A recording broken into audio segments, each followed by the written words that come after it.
Hey everybody, welcome to week 3 of College Comp 2. I said college composition last week. That was incorrect. I have already recorded a 13 or so minute peer review and final draft submission help screencast that even if you know how to do peer review for me and even if you know how to submit final drafts for me, I hope you'll still take the time to sit through it at some point between now and when peer review absolutely has to begin, which is February 4th. Plenty of time.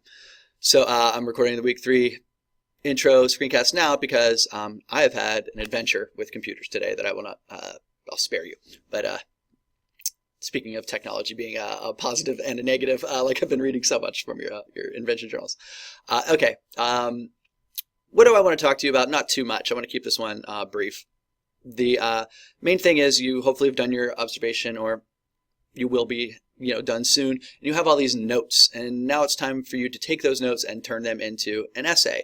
What you're dealing with is lots of raw data, and this is the part of the week where I repeat to you, if you just tell me the story of your observation, I went to the mall, I went to the bookstore, and I saw a bunch of stuff, here's the stuff I saw, thank you for reading the end. That essay is flunking. It is not passing. It is getting an F because that's not what I'm looking for.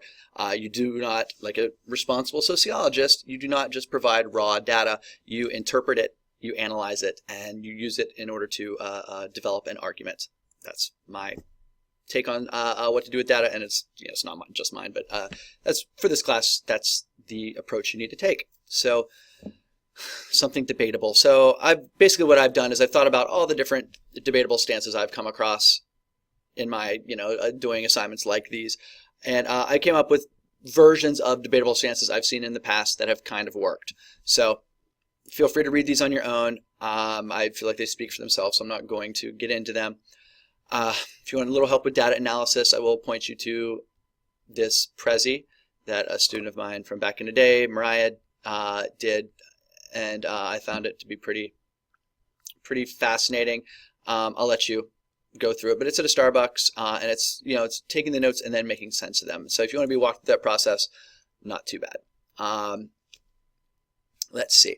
So just like you wouldn't quote an entire article that you read in an essay, at least I hope you know that. Those of you that had me last semester surely better know that. You wouldn't do the same thing with your data. And so you use your observations, the things you wrote down, to support your argument. So hopefully, like I said last week, you're taking those critical incidents, those profound moments, whether they're big, massive, big old gesticulations in public, or whether they're little moments that feel very powerful just to you.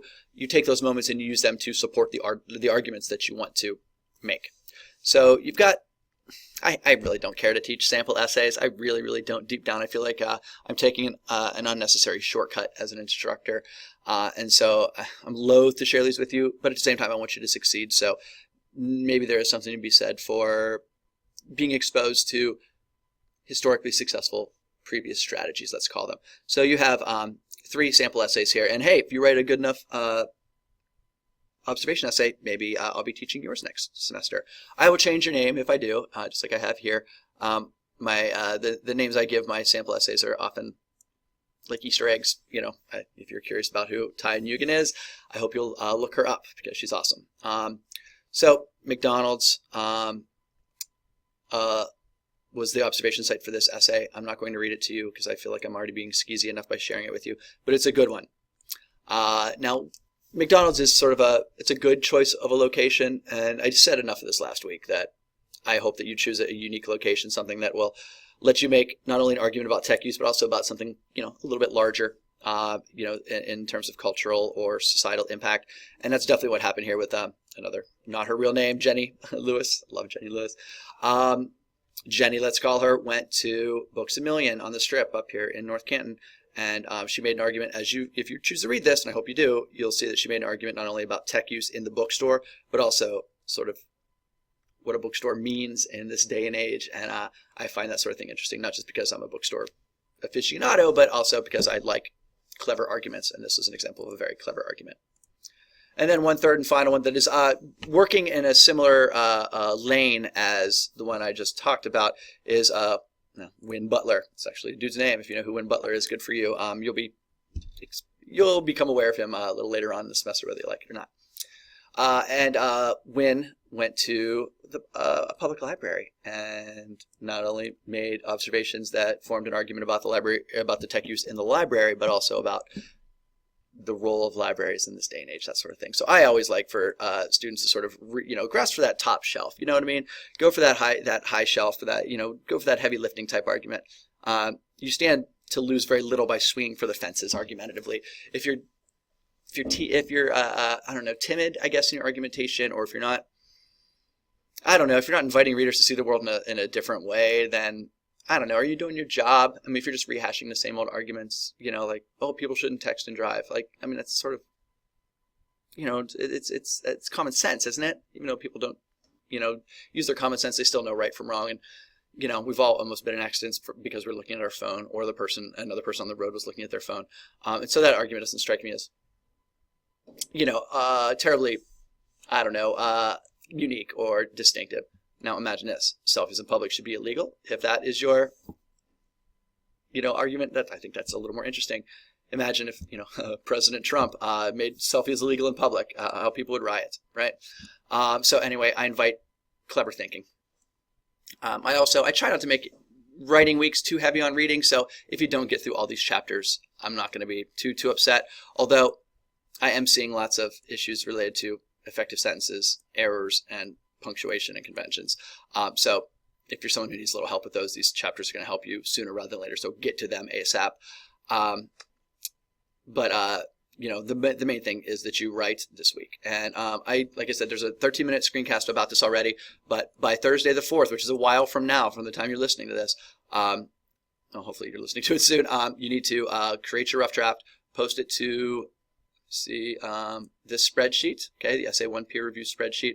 It will eventually look like this. It will be full of links. You will you will review the person whose name is above you, and the person who posts below you will review yours. You'll get the hang of this. If you're new to my class, you'll get the hang of it, I promise. And then by Friday, February 5th, this is the latest possible time you need to post by. I'm shutting the spreadsheet down, by 9 a.m. on the 4th. And I'm not opening back up to any slackers. And then by 9 a.m. Friday the 5th, you have to have peer review completed. Many of you will have this done already. I really do suggest getting to work early on this assignment because you can get ahead. A lot of you said that in your Invention Journal 1s, that you need to get ahead. And you'd like to get ahead, and so this is a great opportunity to do so. Speaking of Invention Journals, where did I post that? Oh, it's from last week. I already talked about the posting of the Invention Journals. Sorry, complete. You can tell my computer kind of threw me off today. I hope this is not a good screencast, not my best work, but it's going to have to do because I've been on the phone with IT for quite a bit, and it's time for you to stop talking. So email me your questions. Get ahead if at all possible, and please bring me into your process. If there's anything I need to know, I want to know it. So many of you are already fantastic about emailing me. I hope you'll keep it up. Thank you.